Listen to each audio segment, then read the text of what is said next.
பரிசுத்த நாமத்துக்கு மகிமை உண்டாவதாக. Glory be to the holy name of the Lord. எபிரேயருக்கு எழுதின நிருபம் 11ஆம் அதிகாரம் 5ஆம் வசனத்துக்கு நம்முடைய கவனத்தை கொண்டு வருவோம். Hebrew 11:5. பரிசுத்த நாமத்துக்கு மகிமை உண்டாவதாக. Glory be to the holy name of the Lord. இங்கே ஏனோக்கு குறித்து அவனுடைய விசுவாசத்தை குறித்து நாம் இங்கே பார்க்கிறோம். We see about Enoch and his faith. ஓரளவு நமக்கு ஏனோக்கை பற்றி நமக்கு ஓரளவு தெரியும். Already we knew about something about Enoch. ஏனோக்கு குறித்து நீங்கள் பிரசங்கம் கேட்டிருப்பீர்கள், பிரசங்கம் பண்ணி இருப்பீர்கள், பலவிதமான தூதுகளை கேட்டிருக்கலாம். You might have heard various messages about Enoch and you might have இந்த மாலை வேளையில நம்முடைய சிந்தைக்கு தேவன் அதை கொண்டு வர விரும்புகிறார்.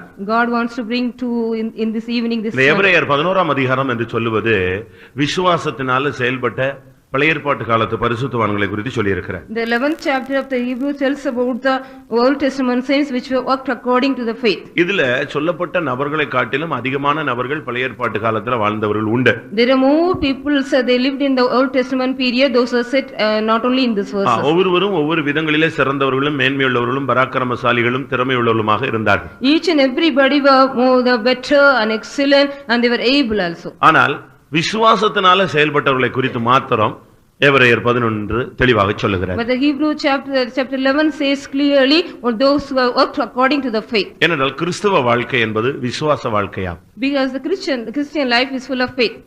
விசுவாசம் இல்லாமல் ஒரு மனிதன் தேவனுக்கு பிரியமா இருப்பது கூடாத ஒரு காரியம். It is impossible to please God without faith. விசுவாசம் இல்லாமல் ஒரு விசுவாசி செயல்படக்கூட முடியாமல் காணப்படுவார். The believer also cannot work without any faith. அதனால கிறிஸ்தவ வாழ்க்கைக்கு இந்த புதிய ஏற்பாட்டு காலத்துல ஒரு மனிதன் எடுத்துக்கொள்ளப்பட வேண்டுமானால் அவனுக்கு விசுவாசம் அவசியப்படுகிறது. In the New Testament period, if a man want to take up, he need faith. இன்றைக்கு நம்முடைய விசுவாசத்தின் தன்மை என்ன? What is our state of faith today?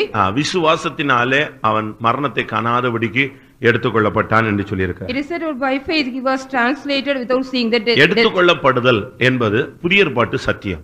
In the New Testament truth is taken away or translated. ஒரு தேவனுடைய பிள்ளை எடுத்துக்கொள்ளப்படுவது என்பது புதிய ஏற்பாட்டு சபைக்கு உள்ளதான முக்கியமான ஒரு அனுபவம். It is a New Testament experience. A child of God should be taken away. பழைய ஏற்பாட்டிலே 2 பேர் எடுத்துக்கொள்ளப்பட்டார்கள். In the Old Testament period 2 people were taken up. ஒன்று எலியா, மற்றொன்று Enoch. One is Elijah and Enoch. ஏனோக்கு எலியா இந்த 2 பேர் தான் எடுத்துக்கொள்ளப்பட்டவர்கள். Elijah and Enoch were taken up. ஆனா மற்ற ஆர்சி மற்ற பைபிள்ல மற்ற மார்க்கங்கள்ல சொல்றது என்னன்னா எலியாவும் ஏனோக்கும் மோசேன்னு சொல்லுவார். In the other the RC Bible or other religion they are saying Enoch and Moses. ஆனா மோசே மரித்தான் என்று தெளிவாக சொல்லப்பட்டிருக்கிறது. But it is clearly said Moses was died. அந்த எடுத்துக்கொள்ளப்படுதல் புதிய ஏற்பாட்டு சத்தியம். The translation is only the New Testament truth. இந்த எடுத்துக்கொள்ளப்படுதல் ஒரு தேவனுடைய பிள்ளைக்கு இனிமேல் நடக்கக்கூடிய ஒரு சம்பவம். The translation is an experience is going to happen for a child of God. இயேசுவின் வருகையில தான் இந்த சம்பவம் நடைபெற போகிறது. This thing is going to happen in the coming of our Lord Jesus Christ. இன்றைக்கு அந்த பழைய ஏற்பாட்டிலேயே ஒரு மனிதன் எடுத்துக்கொள்ளப்பட்டதை நாம் பார்க்க போகிறோம். We are going to see about the Old Testament periods when man was translated. புதிய ஏற்பாட்டு வாழ்க்கைக்கு விசுவாசம் அவசியம். For the New Testament life we need faith. நம்பிக்கை தான் வாழ்க்கைன்னு சொல்லுவாங்க. Confidence only life the people say. நம்பிக்கை இல்லாத வாழ்க்கை அது ஒரு இருள் சூழ்ந்த ஒரு வாழ்க்கை. Without any faith, a life without confidence is a life full of doubt. இந்த உலகத்துல ஒருத்தர் நம்பி தான் வாழ்ந்து கொண்டிருக்கிறோம். In the world also we are believing each other and living. புருஷன் மனைவியை நம்ப வேண்டும். The husband should believe the wife. மனைவி புருஷனை நம்ப வேண்டும். The wife should believe his பெற்றோர்கள் பிள்ளைகளை நம்ப வேண்டும். The parents should believe their children. இந்த நம்பிக்கை இல்லாத விசுவாசம் இல்லாத பட்சத்துல வாழ்க்கையில சந்தேகங்களும் பிரச்சனைகளும் அதிகரிக்கிறது. Unless we don't have confidence in our life we are having more doubts. இந்த நம்பிக்கை இந்த பாசம் அன்பு இவைகள் எல்லாம் மனித சம்பந்தப்பட்டது. The confidence love and everything is related to man. அந்த விசுவாசம் என்பது தேவனுக்கும் மனிதனுக்கும் சம்பந்தப்பட்ட ஒன்று. But faith is related to God and man. இங்கே விசுவாசத்தினாலே ஏனோக்கு மரணத்தை காணாதபடிக்கு எடுத்துக்கொள்ளப்பட்டார். Here by faith Enoch was translated without seeing the death. முதலாவது ஒரு ஆவிக்குரிய விசுவாசிக்கு ஆவிக்குரிய வாழ்க்கையில மரணம் வரக்கூடாது. For a believer he should not see any death in the faith. ஆவிக்குரிய வாழ்க்கை என்னைக்குமே மரணத்தை சந்திக்க கூடாது. The spiritual life should not meet any death. எழுத்தின் பிரகாரமாக மரணம் நமக்கு வரலாம், நம்முடைய இந்த உலக ஓட்டத்தை நாம் முடிக்கலாம். According to the literally we can get a death, we can finish our course. ஆனா ஆவிக்குரிய வாழ்க்கையில விசுவாச வாழ்க்கையில பரிசுத்த வாழ்க்கையில தெய்வீக வாழ்க்கையில மரணம் சம்பவிக்க கூடாது. But there should not be no death in our spiritual life or faithful life or holy life. ஆவிக்குரிய வாழ்க்கையில ஒருத்தன் மரிச்சு போயிட்டான்னு சொன்னா அவன் இந்த உலகத்துல வாழ்ந்ததுல பிரயோஜனம் கிடையாது. There is no use of living in this world if a man die in his faith. இன்னைக்கு ஆவிக்குரிய வாழ்க்கை நம்மள எத்தனை பேருக்கு தெளிவாக உயிரோடு ஜீவனோடு இருக்கிறார்? How many of us our life our spiritual lives are living and true?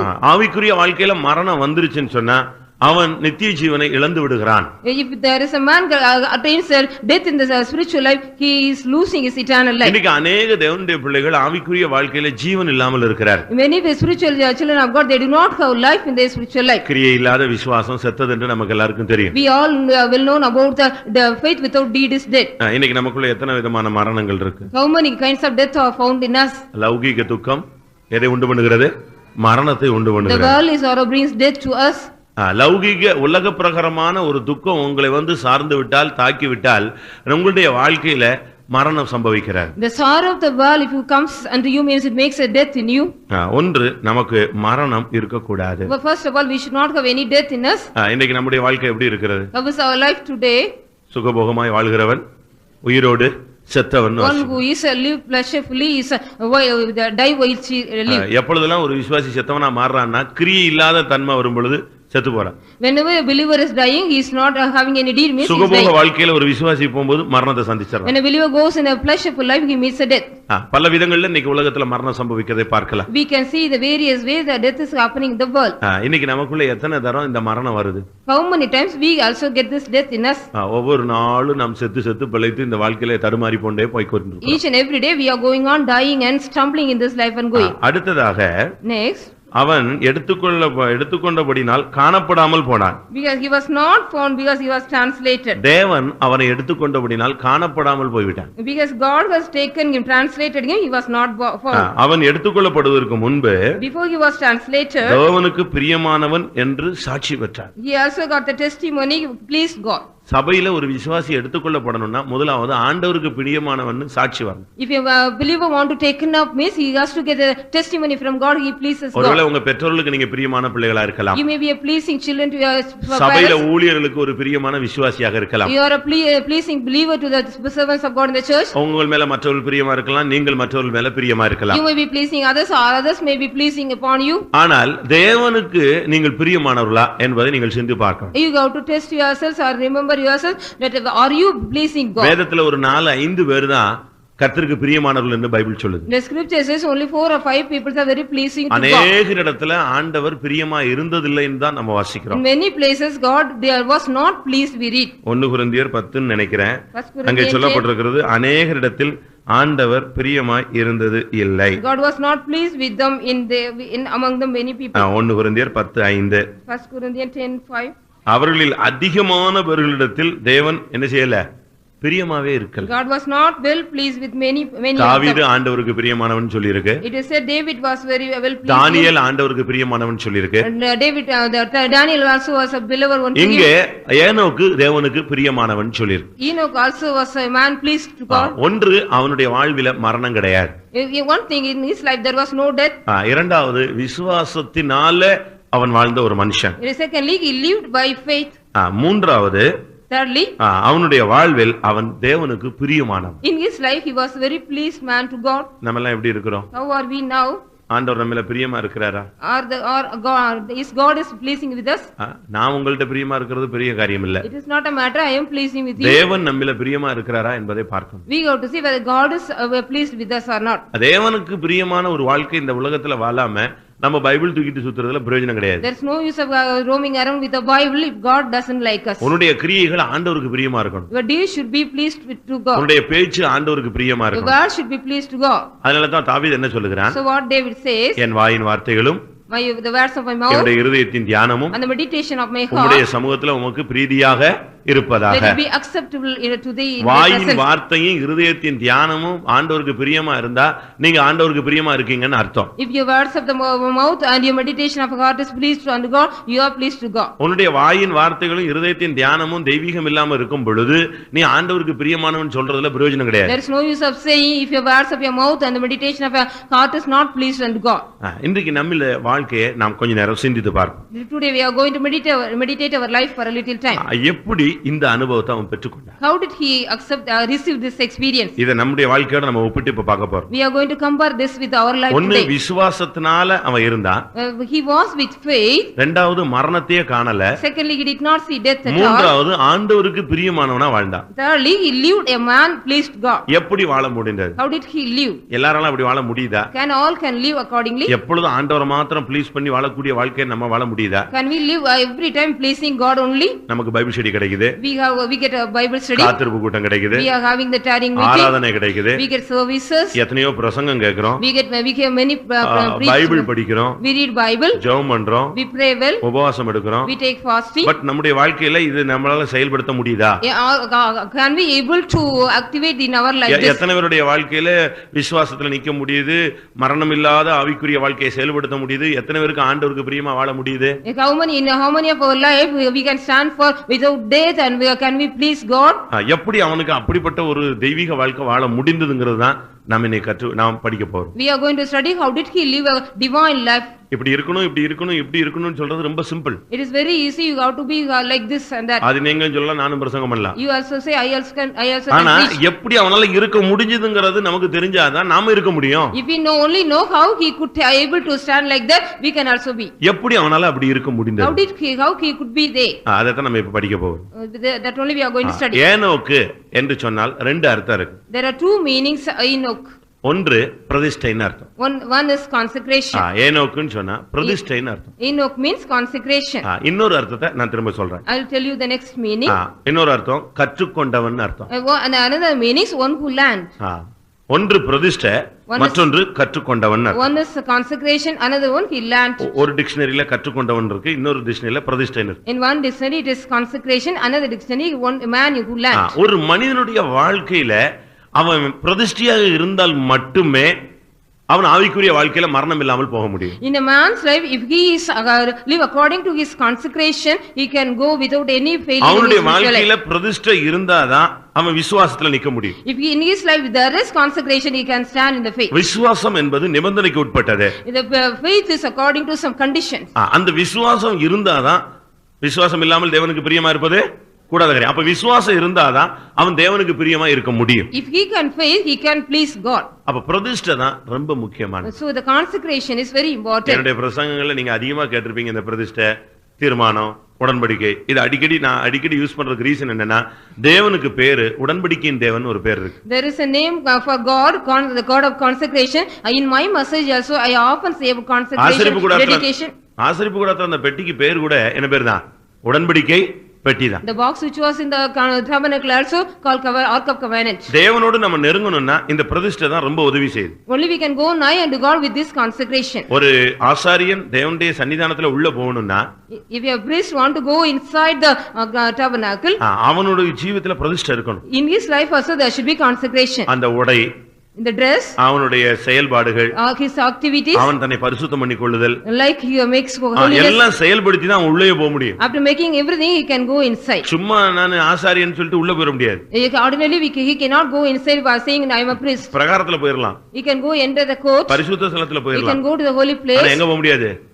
மகா பரிசுத்த ஸ்தலத்துல சும்மா ஆசாரியன் பட்டுன்னு உள்ள போக முடியாது. Normally the priest cannot go inside the most holy place. அந்த குறிக்கப்பட்ட இடத்துக்கு போகணும்னா அவன் சும்மா அடிக்கடி வந்துடுறான்னு சொல்லி தான் வருஷத்துல ஒரு ட்ரிப் வந்தா போதும்ட்டார். Only once a year he can go, often he should not go inside. இன்னும் சரியா சொல்லப் போனா, if you say rightly, அந்த பரிசுத்த மகா பரிசுத்த ஸ்தலத்துக்குள்ள போகும் பொழுது, when he goes to the most holy place, அவன் மேல ஒரு செயின் போட்டு இழுத்திருப்பாங்க.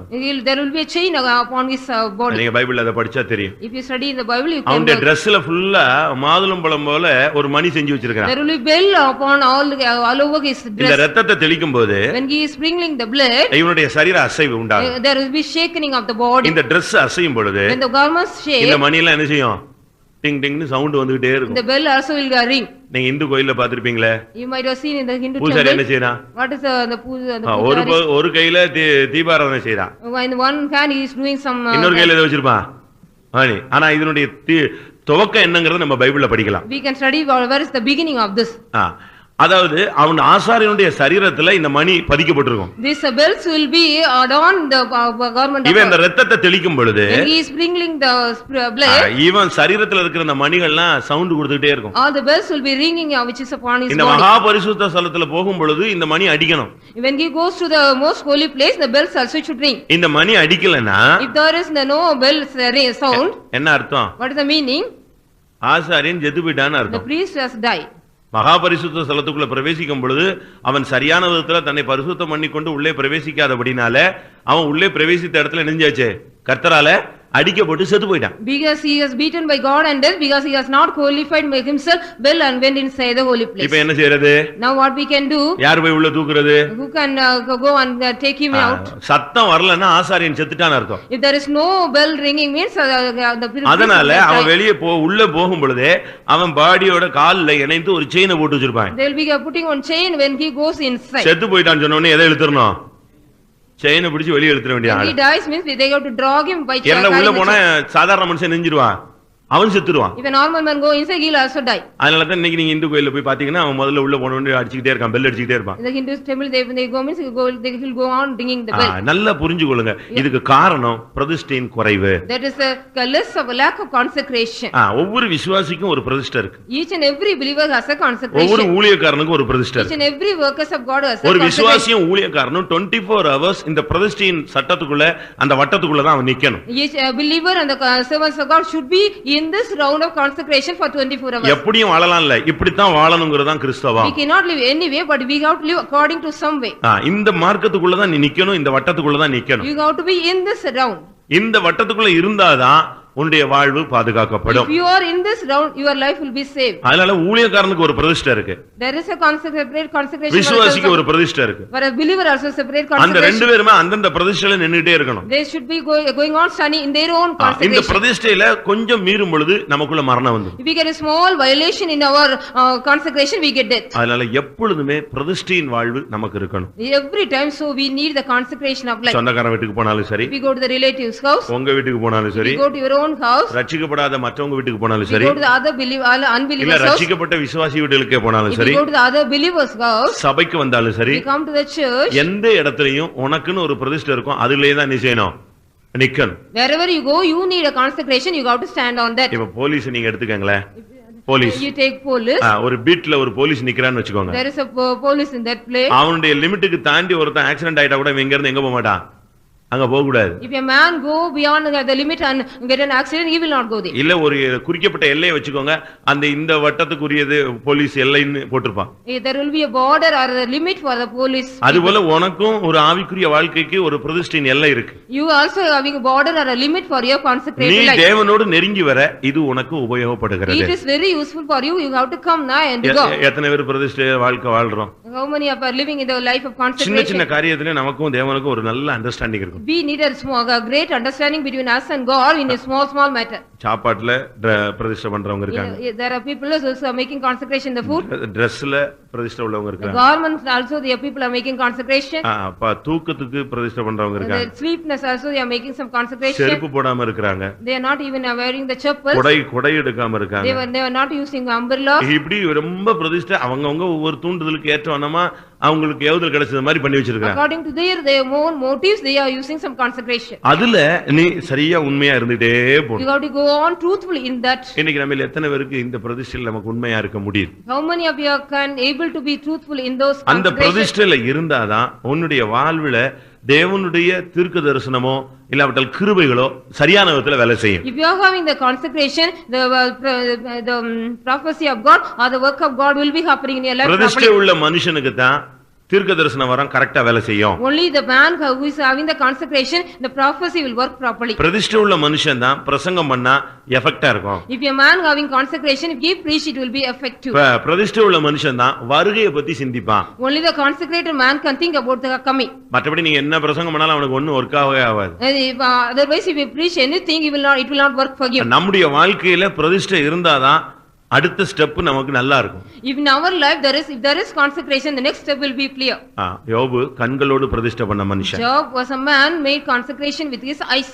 ஒரு தீர்க்கதரிசியை பார்த்து ஆண்டவர் சொன்னாரு, Seeing a prophet, God said, நீ ஒரு ஹின்னு ஒரு அளவு இருக்கு, அந்த அளவு தண்ணி தான் என்ன செய்யணும், குடிக்கணும்னு சொன்னார். There is a measure called hin, you have to drink such நீ kind of measure. படுக்கும்போது ஒரு கழித்து தான் படுக்கணும், ஒன் சைடா தான் படுக்கணும்னு When சொன்னார். you lie down, you have to lie down in one side. ஒரு தீர்க்க தரிசனத்தை நிறைவேறுதலுக்காக நீ இதுவரைக்கும் இப்படி தான் இருக்கணும்னு சொன்னார். படிச்சிருக்கீங்களா? To fulfill the separate prophecy, you have to be like that. பைபிள்ல இருக்கு. It is in the Bible. வாசிங்க. எசேக்கியேல் 4:11. Ezekiel 4:11. இல்ல அடுத்து என்ன படுக்கிறத பத்தி பாருங்க. இதெல்லாம் பாருங்க அவனுக்கு கொடுக்கப்பட்ட condition. These are the condition given to him. எப்படி நீ இருக்கணும், how you should அந்த be. தீர்க்க தரிசனத்தை நிறைவேறுற வரைக்கும் நீ இப்படி தான் இருக்கணும். Till the fulfillment of the prophecy you should be like this. அவன் அப்படி தான் இருந்தான். He also was like that. நம்முடைய வாழ்க்கையில் நம்ம எத்தனை பேர் இப்படி இருக்கிறோம்? How many of you are like this in this life? ஆவிக்குரிய வாழ்க்கைங்கிறது பிரதிஷ்டையில இருக்கணும். In the spiritual life we should be in the consecration. உலகத்தை நம்ம தகாத விதமா அனுபவிக்க கூடாது. We shouldn't enjoy the world unequally. நீ நல்ல விசுவாசினா, நல்ல ஒரு ஊழியக்காரனா, உனக்கு அடிக்கடி இந்த பிரதிஷ்டையின் நினைவு கூறுதல் வந்துகிட்டே இருக்கும். If you are a good believer, you need the you should remember often about the consecration. Bible என்ன சொல்லி இருக்கு? What the scripture says, அவருடைய பரிசுத்தத்தின் நினைவு கூறுதலை கொண்டாடுங்கள்னு சொல்லி இருக்கு. You celebrate the remembering of the அவருடைய பரிசுத்தத்தின் நினைவு கூறுதல்னா என்ன? What is the remembrance of his consecration? பரிசுத்தத்துக்காக நீ என்னென்ன பிரதிஷ்டை பண்ணிருந்துச்சு அதை என்ன செய்யணும்? நீ அவ்வப்பொழுது நினைவுல கொண்டு வரணும். Often you have to bring it to your mind whatever the consecration you made for your ஒவ்வொரு ஊழியக்காரனும் காலையில எழுந்த உடனே நான் ஒரு ஊழியக்காரங்கறத இந்த தீர்மானத்துல கொண்டு வரணும். Each servant of God he has to bring it to his mind, I am a servant of God every morning. ஒவ்வொரு விசுவாசியும் காலையில எழுந்த உடனே நான் ஒரு விசுவாசிங்கறத நினைவுல கொண்டு வரணும். You all believers should bring in our mind we are the believer in each morning. ஒவ்வொரு நாளும் நம்ம யாருங்கற அந்த பிரதிஷ்டையை நம்ம பாதுகாக்கணும். Each and every day we got to preserve whom are we. இந்த பிரதிஷ்டையில இருந்ததனால தான் அவனுக்கு வருகையை பத்தி சிந்தை வந்துருச்சு. Because he was on this consecration, he could remember about the coming of God. இவனுக்கும் வருகைக்கும் சம்பந்தமே கிடையாது. There is no relation between him and the coming of God. இவர் பழைய ஏற்பாட்டு காலத்து பரிசுத்தவான். He was a saint of the Old Testament. ஆனா இவன் வாயில இருந்து என்ன வருது? இயேசு வர்றாருங்கற ஒரு தீர்க்கதரிசனம் வருது. There was a prophecy comes out of his mouth, Jesus is going to come. ஆயிரம் பரிசுத்தவான்களோடு ஆண்டவர் வருகிறார் என்று முன்னறிவித்தான். He proclaimed Jesus is going to come with thousands of எல்லா ஜனங்கள் மத்தியிலும் பிரசங்கம் பண்ணான். He was preaching among the people. யூதா 14 யூதாவுல 14:15 வாசிச்சு பாருங்க. Judah 14 பத்தி அழகாக ஒரு தீர்க்கதரிசனம் சுமார் 6000 ஆண்டுகளுக்கு முன்னால சொன்ன ஒரு ஆள். He was a man prophesied before 6000 years about the coming of God. ஆயிரம் பரிசுத்தவான்களோடு இயேசு என்ன செய்றார்? வர்றாருன்னு அன்னைக்கே தீர்க்கதரிசனம் சொல்லி வச்சிட்டான். He was prophesied on that day that Jesus is coming with 10,000. எப்படி அவனால அந்த வருகையை எதிர்நோக்கி இருக்க முடிந்தது? How he could expect those coming? எப்படி அப்படிப்பட்ட ஒரு தீர்க்கதரிசனம் அவனுக்கு கிடைத்தது? How did he got such kind of prophecy? எப்படி அப்படிப்பட்ட ஒரு வார்த்தையை தைரியமா சொல்ல முடிந்தது? How did he say such a boldly word? அவனுடைய பிரதிஷ்டையின் வாழ்க்கை. Because of the life of his consecration. நீங்க மத்தவங்களுடைய பிரதிஷ்டையை உடைச்சிருக்கீங்களா? Have you broken the others consecration? உங்க பிரதிஷ்டையை உடைக்கிறத விட்டுருங்க. You leave it what you are breaking your consecration. அது டெய்லி உடைச்சு ஓடிக்கிட்டே போறோம். Every day you are going on breaking and again காலையில உடைக்கிறது, மத்தியானம் தோத்திரம் தப்பு பண்ணிட்டாமா. Morning we are breaking, afternoon we are praising. ஓம் பிரதிஷ்டையை உடைக்கிறது சேர்க்கிறது ரெண்டாவது. நீ மத்தவங்க பிரதிஷ்டையை எத்தனை பேருடைய பிரதிஷ்டையை உடைச்சிருக்கிற? How many of others consecration have you broken? ஒரு தீர்க்கதரிசி போய் ஒரு தீர்க்கதரிசனம் சொன்னான். A prophet went and prophesied. அவனை ராஜாவை கூப்பிட்டு நீ இரு நான் உன்னை கனம் பண்றேன்னு சொன்னான். The king said I will be honor you be here. அவன் சொன்னா இல்ல நான் ஒண்ணுமே இந்த இடத்துல புசிக்கவும் கூடாது குடிக்க கூடாதுன்னு ஆண்டவர் சொல்லிட்டாரு. He said the Lord said I should not eat or drink anything in this place. இத ஒரு தீர்க்கதரிசியின் பையன் அங்க இருந்து கேட்டுட்டு இருந்தான். A son of another prophet was hearing this. அவன் போய் தன்னுடைய தகப்பன்ட்ட இப்படி ஒரு தீர்க்கதரிசி தீர்க்கதரிசனம் சொல்லிட்டு போயிட்டு இருக்கான். He also went and told his father a prophet came. இவன் உடனே தன்னுடைய பையனை அனுப்பி immediately he sent his son. கர்த்தர் ஏன்ட்ட ஒன்னு சொல்லி இருக்காரு, உனக்கு சாப்பாடு கொடுக்க சொல்லி இருக்காருன்னா. The Lord was said me ஒரு பொய்யை சொல்லி அவனுடைய பிரதிஷ்டை நெஞ்சாச்சே உடைச்சிட்டான். By saying a lie he has broken his अनेक புருஷன்மார் மனைவியுடைய பிரதிஷ்டையை உடைக்கிறாங்க. Many husbands break the अनेक மனைவிமார்கள் புருஷனுடைய பிரதிஷ்டையை உடைக்கிறாங்க. Many wives are breaking the consecration of the husband. மற்றவங்களுடைய பிரதிஷ்டையை உடைக்கிறதுக்கு உனக்கு உரிமை கிடையாது. You don't have any right to break the consecration of others. அடுத்ததாக next ஒரு சாதாரண மனுஷன் தான் Enoch. He was an ordinary man. அவனால எப்படி இப்படி வாழ முடிந்தது? How could he live? பெரிய ஒரு அதிசயம் என்னன்னா, what was a great wonder? 65 வயசுல அவன் ரட்சிக்கப்பட்டான். He was saved in the year of 65. 65 வருஷம் அவன் ரட்சிக்கப்படல. He did not saved till பிறந்ததிலிருந்து இருந்து 65 வருஷம் கழிச்சு தான் அவன் தேவனை அறிந்து ஏற்றுக்கொண்டான். After 65 years only he knew about God and accepted அதுக்கு பிறகு ஒரு 300 வருஷம் வாழ்ந்தான். After that he lived for 300 years. இந்த 300 வருஷமும் ஒரு நாள் கூட பின்மாற்றத்தை சந்திச்சது கிடையாது. He did not meet any backsliding for this 300 years. ஆதியாகமம் 5ஆம் அதிகாரம் Genesis 5 21ஆம் வசனத்திலிருந்து 24ஆம் வசனம். 21 to 24. 65 வயசான பொழுது அவன் என்ன செய்தானா? மெத்துசலாவை பெற்றான். மெத்துசலாவை பெற்ற பின் 300 வருஷம் யாரோட சஞ்சரித்தான்? தேவனோடு சஞ்சரித்தான். When Enoch, when he was 65 years, he begot Methuselah. After that, he lived for 300 years. அந்த 300 வருஷமா ஆண்டவரோடு சஞ்சரித்தான். That for through those 300 years, he lived நல்லா with கவனிங்க. God. 300 வருஷம் எப்படி அவனால தேவனோடு நடக்க முடிஞ்சது? How could he live, walk with இங்க God 4 for வருஷம் 300 years? விசுவாசியா இருக்கிறதுக்கு முன்னாலேயே 40 trip விழுந்துறான். Before being a believer for 4 years, he is falling for 40 times. புதுசா வந்த விசுவாசி திடீர்னு பார்த்தா ஆளை காணோம். ஐயோ இது பயங்கர டஃபா இருக்குன்னு ஓடிறான். The new believer is go run away. If we see him, he is not here. இன்னும் பாதி பேர் இங்க இருந்து விழுந்து டெய்லி எழுந்திட்டே இருக்கான். The half of them, they are being here and falling every day and getting up. சஞ்சரித்து கொண்டிருந்தான்னு சொன்னா நடந்து கொண்டிருந்தான்னு அர்த்தம். It is the meaning he was walking with God. ஆண்டவரோடு 300 வருஷம் நடந்த ஒரே ஆள் இவன் ஒருத்தன் தான். He was the only person he walked with God. 300 years ஆண்டவரோடு நடக்கணும்னா பெரிய ஒரு தெய்வீக அனுபவம். It was a divine nature. He walked with God for 300 years. ஒரு பிள்ளை நீங்க இந்த கடை வரைக்கும் கூட்டி போங்க, எவ்வளவு தூரம் உங்க கூடயே வரான்னு பார்க்கலாம். You can take your child to the shop. நீங்க முன்னால போனா அவன் கொஞ்சம் தூரம் பின்னால வருவான், இல்லனா அந்த தெருல வருவான். நீ போய் சேர், நான் பின்னாலேயே வரமா, அடுத்த தெருவுலயே வருவான். நீங்க கையை பிடிச்சு இழுத்து அடிச்சு கொண்டு போனாதான் அவன் எங்க வருவா? ஒழுங்கா வந்து சேருவான், அழுதுகிட்டே வருவான். If you take him, he'll go to the other street or he will come back of you. You have to catch him and go, then only he'll come with you. ஆனா இவன் 300 வருஷம் ஆண்டவரோடு நடந்தான். அதே நேரத்துல குடும்ப வாழ்க்கையும் செயல்பட்டு கொண்டே இருந்தான். He was walking with God for 300 years. In the same way he was இவன் தான் எடுத்துக்கொள்ளப்படக்கூடிய விசுவாசிகளுக்கு அடையாளம். He is the man for the believers who are going to translate. எடுத்துக்கொள்ளப்படக்கூடிய விசுவாசிக்கு இவன் அடையாளம். He is a symbol of the believers who are going to be taken up. Enoch எலியா வந்து எடுத்துக்கொள்ளப்படக்கூடிய ஊழியக்காரனுக்கு அடையாளம். Elijah was எலியா வந்து எடுத்துக்கொள்ளப்படக்கூடிய ஊழியக்காரனுக்கு அடையாளம். Elijah was the symbol of the servants of God, those who are going to take up. எடுத்துக்கொள்ளப்படக்கூடிய ஊழியக்காரனுக்கு அவன் அடையாளம், எடுத்துக்கொள்ளப்படக்கூடிய விசுவாசிக்கு ஏனோக்கு அடையாளம். Enoch and Elijah were the signs of the people those who are going to taken up by the believers. எலியாவுக்கு குடும்பம் கிடையாது. Because Elijah had no family. அவன் தேவனுடைய ஊழியக்காரன். He was a servant of God. ஏனோக்கு ஒரு விசுவாசி. Enoch was a believer. அவனுக்கு பிள்ளைகள் இருந்தார்கள், குமாரர் குமாரத்திகள் எல்லாம் இருந்துச்சு. He had sons and daughters. எல்லா பிள்ளைகளும் அவனுக்கு குடும்பத்துல பிரச்சனைகள் இருந்துச்சு, பாடுகள் இருந்துச்சு, நெருக்கம் இருந்துச்சு, எல்லாமே இருந்தது. He had sufferings and problems and distress. எல்லாம் இருந்தும் அவன் 300 வருஷம் ஆண்டவரோடு நடந்துகிட்டே இருந்தான். Though he had everything, he was going on walking with God for 300 வருஷம் குமாரர் குமாரத்திகள்லாம் ஒவ்வொரு பிள்ளையும் எப்படி இருந்திருக்கும்னு யோசிச்சு பாருங்க. You think how would be the children, each and everybody? மொத்தம் 13 பிள்ளைகள் உள்ள யாக்கோபினுடைய வீட்டையே பாருங்களேன். You see the family of 13 children. இவன் 300 வருஷம் உயிரோடு இருந்து குமாரர் குமாரத்திகளை பெற்றான்னா ஒவ்வொரு பிள்ளையும் எப்படி இருந்திருக்கும், எவ்வளவு பிரச்சனைகள் இருந்திருக்கும். இவைகளுக்கு மத்தியில அவன் கர்த்தரோடு நடந்தான்னா அவன் எவ்வளவு பெரிய தெய்வீகமான ஒரு ஆளா வாழ்ந்திருக்கான்னு பாருங்க. What kind of great divine man he was lived among those such kind of children and for 300 years. ஒரு சின்ன பிரச்சனை நம்ம தேவனை விட்டு வழி விலக வச்சிருது. The small problem makes us to go astray from God. ஒரு சின்ன பிரச்சனை நம்ம விசுவாசத்தை விட்டு வெளியே கொண்டு போயிருது. A small problem takes us to go outside the faith. ஒரு சின்ன போராட்டம் நம்ம தெய்வத்தை விட்டு விலக்கி கொண்டு போயிருது. A small problem take us away from God. ஆனா 300 வருஷம் எத்தனையோ குமாரர் குமாரத்திகள் அந்த வீட்டுல வச்சிட்டு அவன் ஆண்டவரோடு நடந்தான்னா அவன் தான் உண்மையான விசுவாசி. He was a true believer, having all the children, everybody. For 300 days he was walking with God. 65 வயசுல அவன் ஆண்டவரை ஏற்றுக்கொண்ட ஒரு மனுஷன். He was a man accepted Jesus, accepted அதுக்கு God. பிறகு சாகுற வரைக்கும் 300 அந்த எடுத்துக்கொள்ளப்படுற வரைக்கும் அந்த 300 வருஷத்துல ஒரு நாள் கூட தோல்வியோ பின்மாற்றமோ விழுகையோ துக்கமோ வேதனையோ பைபிள்ல சொல்லவே இல்லை. After that he was till he was taken up, he did not meet any failure, any backsliding or anything in his life. எல்லாம் இருந்திருக்கலாம்.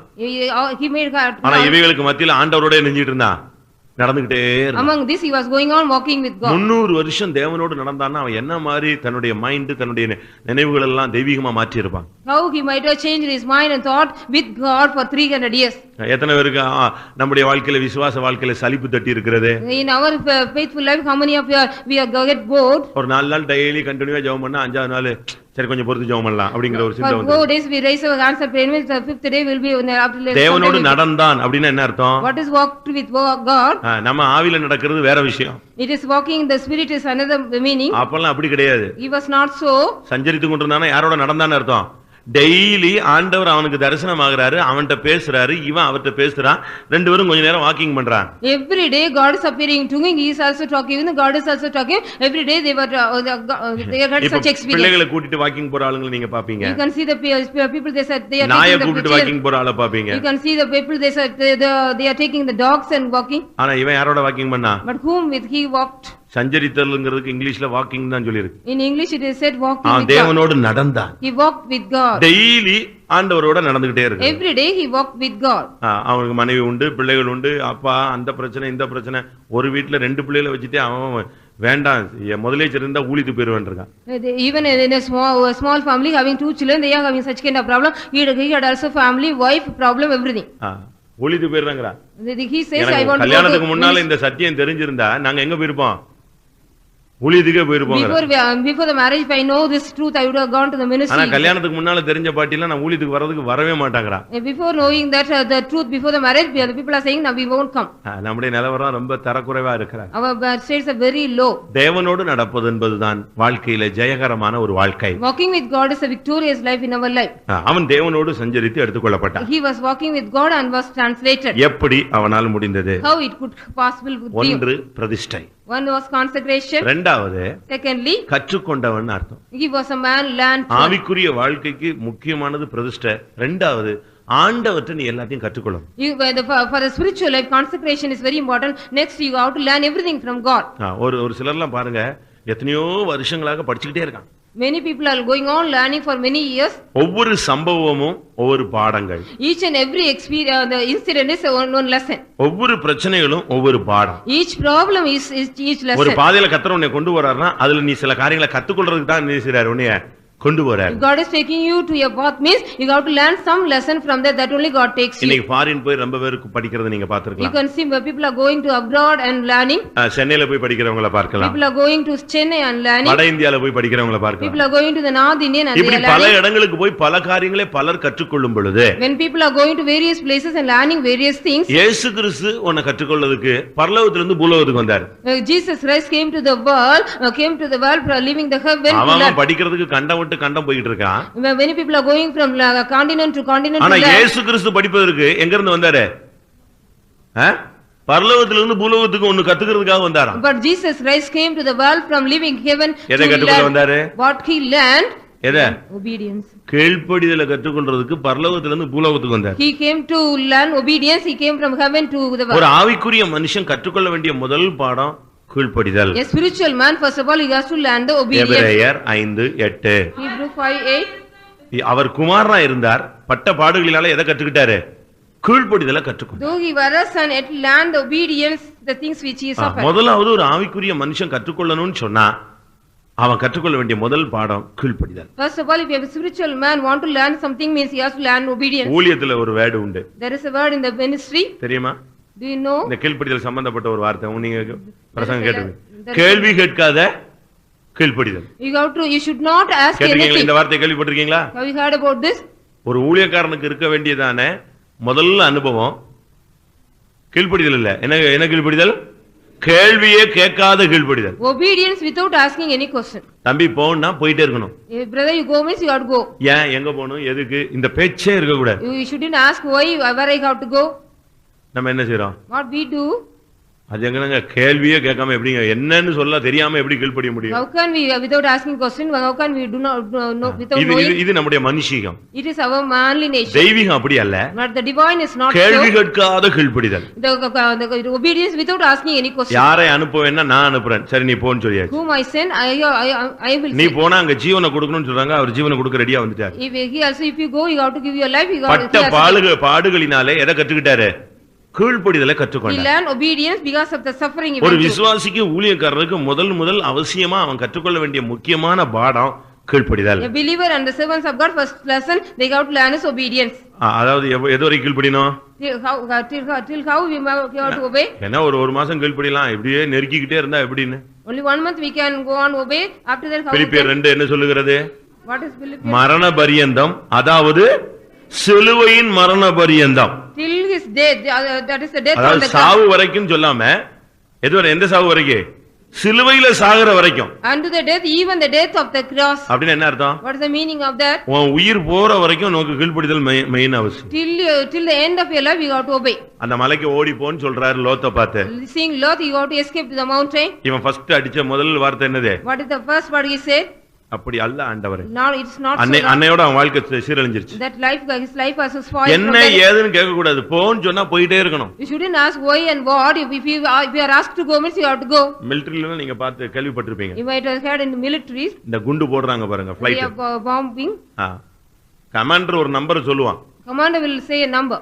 அந்த நம்பர் சொன்ன உடனே அந்த பைலட் வண்டியில எரிஞ்சிர வேண்டியதான், ஏறிட வேண்டியா, திரும்பி வந்தா உயிரோட வரணும், இல்லன்னா அவன் என்ன போயிட வேண்டியா மொத்தம். The commander say the number that man should go with it. அவ்வளவுதான். குண்டு போடுறதுக்கு அந்த பைலட் நம்பர் சொல்லிட்டா, அந்த ஃளைட் நம்பர் சொல்லிட்டா, அந்த பைலட் துணிஞ்சு ஏறிட வேண்டியதான். That pilot should have boldly go there. அவன் லக் இருந்தா என்ன செய்யலாம், வெற்றிகரமா போட்டுக்கிட்டு திரும்பி வீடு வந்து திரும்ப ராணுவ தளத்துக்கு வந்து சேரலாம். If there is luck mean he can come again to the military. நம்ம அப்படி இருக்கணும். We also should be. நமக்கு கீழ்ப்படிதல் எவ்வளவு இருக்கு? How much obedience are we having? இன்னைக்கு ஒரு நாள் ரொம்ப கீழ்ப்படிஞ்சு, ஏன்னா இப்ப பிரசங்கம் கேட்டிருக்கீங்க. Today you will be obey much because you are hearing the preaching. இன்னைக்கு ஒரு நாள் மாத்திரம் அப்படியே கீழ்ப்படிதல். Only one day will be saying going on saying. அடுத்து சொல்லுவீங்க, எவ்வளவு நாள் தாங்க இந்த கீழ்ப்படிதல்? How long you can obey? தலைக்கு மேல ஏறி போயிட்டே இருக்கான், நான் என்ன பண்றது? He is going upon our head. How can தலைக்கு மேல ஏறி போவான்னு பைபிளே சொல்லுதே. The scripture even says he will go upon your head. தீயையும் தண்ணீரையும் கடந்து வந்தோம், மனுஷரை எங்கள் தலைக்கு மேல ஏறி போக பண்ணி நீர்னு இருக்கு. We cross the water and the fire. We made the people to ride upon us. முதலாவது நீ கற்றுக்கொள்ள வேண்டியது கீழ்ப்படிதல். First of all you have to learn obedience. இயேசு பரலோகத்திலிருந்து கீழே வந்து பட்ட பாடுகளினால எதை கற்றுக்கிட்டாரு? கீழ்ப்படிதலை கற்றுக்கிட்டாரு. Because Jesus came from heaven and came to the earth, he suffered and learned obedience. அப்படியே கீழ்ப்படியணும். You be also obey as it is. அது சரியோ தவறோ, whether it is right or wrong. தப்பா இருந்தா சொன்னவன் அதுக்கு கணக்கு கொடுத்துக்கறான். If it is wrong means what he said is let him give the account. நம்ம செய்ய வேண்டியது நம்ம கீழ்ப்படிதல் பாத்தீங்க. What we have to do, we have to go on obey. இன்னைக்கு நம்மள எத்தனை பேருக்கு அப்படி கேள்வி கேட்காத ஒரு கீழ்ப்படிதல் இருக்கு? How many of us are having the obedience without asking any question? நாங்க என்ன அப்படியே மெஷினா சுவிட்ச் போட்ட உடனே செயல்படுறதுக்கு? Are we machine? If the switch on means we have to work. எங்களுக்கும் என்ன இருக்கு? புத்தி இருக்கு, அறிவு இருக்கு, உணர்ச்சிகள் இருக்கு. இப்படி கேள்வி கேட்போம். We are also having the knowledge and wisdom and understanding. எங்களுக்கு 5 அறிவா இருக்கு, 6 அறிவுல இருக்கு. We are having 6 senses. இந்த 6 அறிவு இருக்குறனால தான் குழப்பமே. Because we are having the 6 senses with the confusion. அவன் இப்ப 7th சென்ஸ்க்கு போயிட்டு இருக்கான். People are going even to the 7th. நம்ம இப்ப 6 அறிவுல உட்கார்ந்து கீழ்ப்படியாம இருக்கோம். We are having the 6 senses and not obeying. இந்த மோப்ப நாய்களை நான் பார்த்தேன். You see the sniff for dogs. RPFல ரயில்வே ஃபோர்ஸ்ல மோப்ப நாய்கள் எல்லாம் பார்த்தேன். Railway force there is sniff for dogs.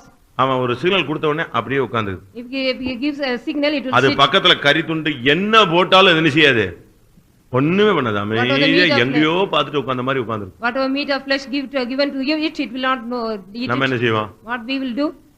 அவன் திரும்பிட்டானா அதை எடுத்து வச்சுக்கிட்டு அப்படியே ஒண்ணு தெரியாம இருப்பான். If he turns me we will take one piece of it. நம்முடைய புத்தி பயங்கரமான புத்தி. Our understanding is very great. கீழ்ப்படிதல்ங்கிறது ரொம்ப முக்கியம். Obedience is very important. ஆவிக்குரிய வாழ்க்கையில முதலாவது நீ கற்றுக்கொள்ள வேண்டியது கீழ்ப்படிதல். The spiritual life first of all you have to learn the obedience. இரண்டாவதாக Secondly மத்தேயு 11:29 இன் படி பார்க்கும் பொழுது 11:20 இயேசு சொன்னார், நான் சாந்தமும் மனத்தாழ்மையுமா இருக்கிறேன், ஒருவன் என்னிடத்தில் வந்து அதை என்ன செய்யணும்?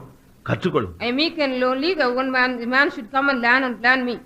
இயேசு கற்றுக்கொண்டது கீழ்ப்படிதல். Jesus learned obedience. இயேசுவினிடத்தில் நீ கற்றுக்கொள்ள வேண்டியது என்னது?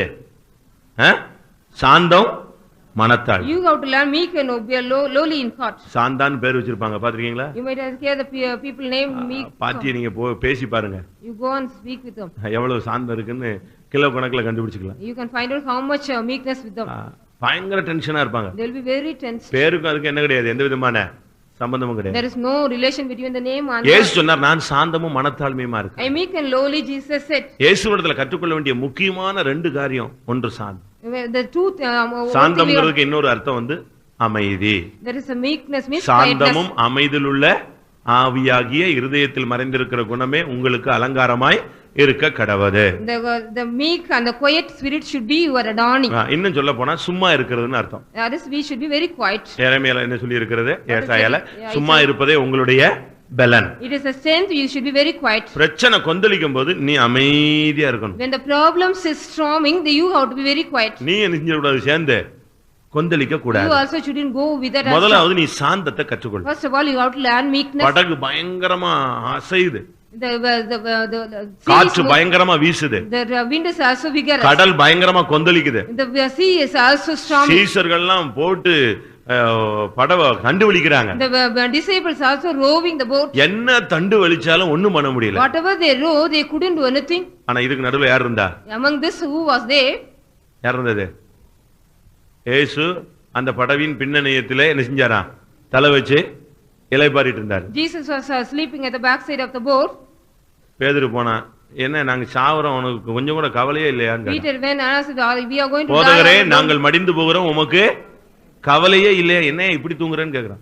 Why are you sleeping like this? We are going Bible to die. கொஞ்சம் டீசென்ட்டா எழுதி இருக்கு. நார்மலா சிவகாசி ஸ்டைல்ல பேசினா இப்படி தான் பேசும். I am speaking in the Sivagasi style, but in the Bible it is given நான் decently. எவ்வளவு கஷ்டப்பட்டுட்டு இருக்கோம், இந்த ஆளுக்கு ஒன்னும் பொறுப்பே இல்ல, பேசாம தூங்கிட்டு இருக்காரு. How much we are worrying, we are suffering, but he is sleeping without anything. அவர் அங்க இளைப்பாரி கொண்டிருந்தார்னு பைபிள் It சொல்லுது. is said, the Bible says he was resting there. பயங்கர கடல் கந்தொளிப்பு, தண்ணி கிண்ணிலாம் தெரிக்குது, இவர் நெஞ்சிட்டு இருந்தாரா.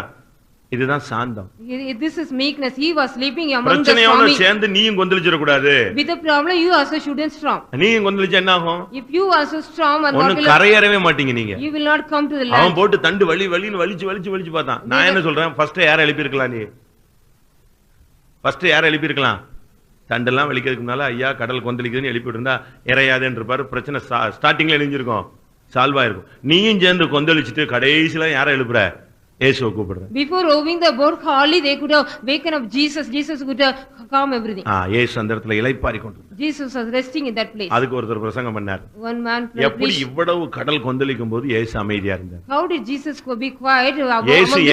இயேசு ஏன் கடல் கொந்தளிச்சதுன்னு ஒரு கேள்வி கேட்கிறார். Why did the sea was storming? எதுக்கு கடல் கொந்தளிச்சுதான்? Why? புயல் வந்ததுனாலயா? Because of the storm. சிருஷ்டிகர் நம்ம இடத்துல வந்திருக்கிறார்னு சொல்லி அது தாளாட்டிச்சான். Because the Creator has come in our midst. எல்லாத்தையும் சிருஷ்டிச்ச கடவுள் எங்க வந்திருக்கிறாரு, நம்ம மேல பயணம் பட்டிருக்கிறாருன்னு அது ஃபுல்லா ஆடி இருந்துச்சு. இவன் அவ்வளவு தாளாட்ட எப்படி இருந்தான், மரண ஓலமா எடுத்துட்டான். Because the sea was rejoicing very much. நீங்க யாராவது ஒரு வார்த்தை சொல்லாம வீட்டுல பிரச்சனை வரும்போது இருந்துருங்க, நாங்கெல்லாம் ஆச்சரியப்படுவோம். We will be wondering if you don't say any word when you get problem. வீட்டுல பிரச்சனை வரும்போது நீங்க அமைதியா இருக்க முடியுதா? Can you be quiet when you get problem in your house? நீ பேசுறதுனால ப்ராப்ளமே ஸ்டார்ட் ஆகுது, திருப்பி எப்படி நீ பேசாம இருப்ப? Because you are talking, the problem is also starting, then how you could be quiet? இயேசு ஒரு வார்த்தையும் மாறுத்தரம் சொல்லவில்லை. மத்தேயு 27:14 நீங்க படிச்சு பாத்துக்கோங்க. Matthew 27. ஒரு வார்த்தை சொல்லவில்லை. அதனால் தேசாதிபதி என்ன செஞ்சானா, ஆச்சரியப்பட்டான். He did not never speak never a word, but இனி அடுத்த வீட்ல ப்ராப்ளம் வரும்போது நீ பேசாம இருக்கிறத பார்த்து பிசாசு ஆச்சரியப்படணும். the devil should be marveled about you because you did not talk anything when you get a problem at home. அவன் ஆச்சரியப்பட்டு போனான். He was marveled. நமக்கு எத்தனை பேருக்கு பேசாம இருக்க முடியும்? How many of you cannot talk? சாந்தத்தை முதலாவது கற்றுக்கணும். First of all, we got to learn meekness. அடுத்து மனத்தாழ்மை. Lowly in heart. தாழ்மைன்னு சொல்லாம என்ன சொல்லிருக்கு? தாழ்மைங்கிறதெல்லாம் நம்ம விசுவாசிகள்கிட்ட ரொம்ப படிக்க வேண்டியிருக்கு. Lowliness we got to learn from our believer much. நான் தஞ்சாவூர்ல இருக்கும்போது when I was in Tanchu, அங்க சபையிலேயே புலிகள் படைகள்லாம் உண்டு. there is a tiger group. டெரரிஸ்ட்லாம் இருக்காங்க. Terrorist. யாரனாலும் போட்டு பாத்துருவான். They will see anybody. யாரனாலும் ஊழியரா பாஸ்டர் எல்லாத்தையும் தண்ணி காட்டிடுவாங்க. They will not obey for anybody. நான் வருவேன். I will come. நான் காரை விட்டு இறங்கினா போதும், இவங்க பண்ற ராஜ மரியாதையை பார்த்தா நான் சிரிச்சுக்கிட்டே வருவேன். இவன் நம்மள போடுறான் கவுத்துறான்னு. When I come down from the car, they'll be giving more royal. நான் வந்தா போதும், அவங்க எலும்பு நிக்கிறது, அந்த சேரை தூக்கிட்டு ஓடி வர்றது, அதெல்லாம் பார்த்தா they will be standing and respecting me and bringing the chair, everything. ஆனா அவங்க யாருன்னு எனக்கு ஏற்கனவே தெரியும். Already I knew them. Who are they? எதுக்கு சொல்றேன்னா, தாழ்மைங்கிறது எதுல இருக்கணும்? மனசளவுல உனக்கு தாழ்மை இருக்கு. We need the lowliness in heart. சும்மா அந்த நேரத்துல மட்டும் அப்படியே தாழ்மையா இருந்துட்டு அப்பா வந்துட்டான் அந்த ஆளு அப்படின்னு சொன்னா என்ன பிரயோஜனம்? What is the use of saying this man has come? Only that time you are மனதுல உனக்கு தாழ்மை வேணும். In your mind or the heart you need lowliness. யார மரியாதை செலுத்தினாலும் மனதளவுல நீ செலுத்தணும். Whomever you are respecting in the heart, நீ எதை செஞ்சாலும் மனசை தான் கர்த்தர் பார்க்கிறார். Whatever you do, God is seeing your heart. நீ பேசுறதுல உள்ள அன்போ அந்த கனிவான பேச்சை பார்க்கிறது இல்ல, இருதயத்தின் ஆழத்துல இருந்து உன் வார்த்தை எப்படி வருதுங்கிறது தான் ஆண்டவர் பார்க்கிறார். God is seeing the word from your deep heart. நீ என்ன செஞ்சாலும் அந்த செய்யற தோரணம் முக்கியம் இல்ல, உனக்கு உள்ள இருக்கிறதானே மனசுதான் முக்கியம். Not the outward experience, but the inner heart's experience is needed. அதனால தாழ்மையில முக்கியம் மனத்தாழ்மை. The lowliness among this, the lowliness in heart is very important. சீஷருடைய பாதங்கள் எல்லாம் கீழே உட்கார்ந்து கழுவினார். Jesus was washing the feet of the disciples. காட்டி கொடுக்கிறவனையும் பாதையும் கழுவினார். He was even washing the feet of the ஓடி போற 11 பேருடைய பாதங்களையும் கழுவினார். He washed all those who ran away. அதுதான் உண்மையான மனத்தாழ்மை. It was a true lowliness in heart. 119ஆம் சங்கீதம் 71ஆம் வசனம். 119 Psalm 71. அடுத்து என்னது? Next what we got to learn? பிரமாணத்தை நீ கத்துக்கணும். You got to learn the laws. சபைக்குன்னு ஒரு பிரமாணம் இருக்கு. There is a law for the church. ஒரு ஊழியக்காரனுக்குன்னு ஒரு பிரமாணம் இருக்கு. There is a law for the servants of God. விசுவாசிக்குன்னு ஒரு பிரமாணம் இருக்கு. There is a law for the believer. எல்லாத்துக்குமே ஒவ்வொருத்தனுக்குமே ஒவ்வொரு பிரமாணம் இருக்கு. There are each and every law for each and everybody. சூரியனுக்கு அது போறதுக்கு ஒரு பிரமாணத்தை வச்சிருக்காரு. For sun also there is kept a law for the. அந்த பிரமாணத்தை மாதிரி அது செயல்பட முடியாது. Leaving that law it cannot work. அது தன்னுடைய பிரமாணத்தின் வழியில தான் போக முடியும். It has to go according to his law. அதுக்கென்று ஒரு பிரமாணத்தை கர்த்தர் ஏற்படுத்தினார். God has appointed a law for that. அதே போல கடலுக்கு ஒரு பிரமாணம் வச்சிருக்காரு. There is a law for the sea also. அது கடக்க கூடாத ஒரு பிரமாணம். There is the law it cannot go. அந்த லிமிட்டை தாண்டி வராதன்னு அதுக்கு ஒரு பிரமாணத்தை கரெக்ட்டா வச்சிருக்காரு. God has kept a law, it should not go come out of the limit. அதுபோல ஆவிக்குரிய வாழ்க்கையில நீ பிரமாணத்தை கத்துக்கொள்ளணும். In the spiritual life also you should learn the law. இங்க மனுஷன் சொல்லுகிறார், ஒரு தாவீது என்ன சொல்லுகிறான்? What David says here, நான் உபத்திரவப்பட்டது நல்லது, அதனாலே உம்முடைய பிரமாணத்தை கற்றுக்கொள். It is good I have afflicted, I am learning the law. ஏன் ஒரு விசுவாசியை ஒரு ஊழியக்காரன் சில பாதையில கொண்டு போறாரு? Why God is taking the believer and the servants of God in a path? நீ சொந்தக்காரன் மொத்தமா நம்பி இருந்தேன்னா சொந்தக்காரன் கைவிடுற மாதிரி ஒரு சூழ்நிலை கொண்டு வருவார். If you believe that totally the relatives the God will bring the chance. அப்பதான் சொந்தக்காரன் என்ன, யாரு புத்தி என்ன, அவன் என்ன செய்வாங்கிறது உனக்கு என்ன செய்யும் தெரியும். Then only you know who is the relative and how they are. அது வரைக்கும் சொந்தக்காரன்னா நீ கோயிலையும் விட்டுருவ, குளத்தையும் விட்டுருவ, எல்லாத்தையும் விட்டுருவ.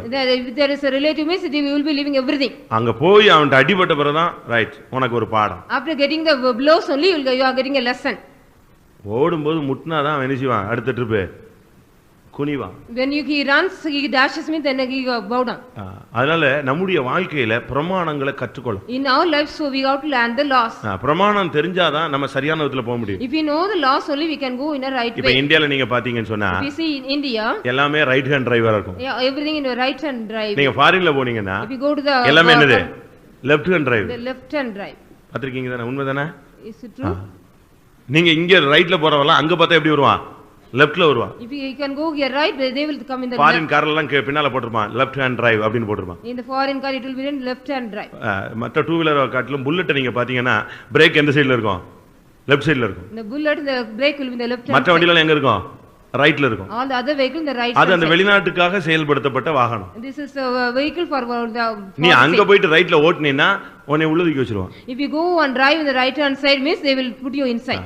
அந்தந்த பிரமாணம் இருக்கு. there are laws separate. நீங்க ஆவிக்குரிய பிரமாணத்தை எல்லாம் கற்றுக்கொண்டீர்களா? have you learned the laws of the spiritual? விசுவாச பிரமாணத்தை கற்றுக்கிட்டீங்களா? have you learned the laws of faith? ஆவிக்குரிய பிரமாணங்கள் எல்லாம் கற்றுக்கொண்டீர்களா? have you learned the laws of நான் உபத்திரவப்பட்டது நல்லதுங்கறான். he says it is good I have afflicted. அப்பதான் நமக்கு எல்லாத்தையும் பத்தி நமக்கு பிரமாணம் தெரியும். then only we know about the laws about everything. மத்தேயு 9ஆம் அதிகாரம் 13ஆம் வசனம். Matthew 9:13.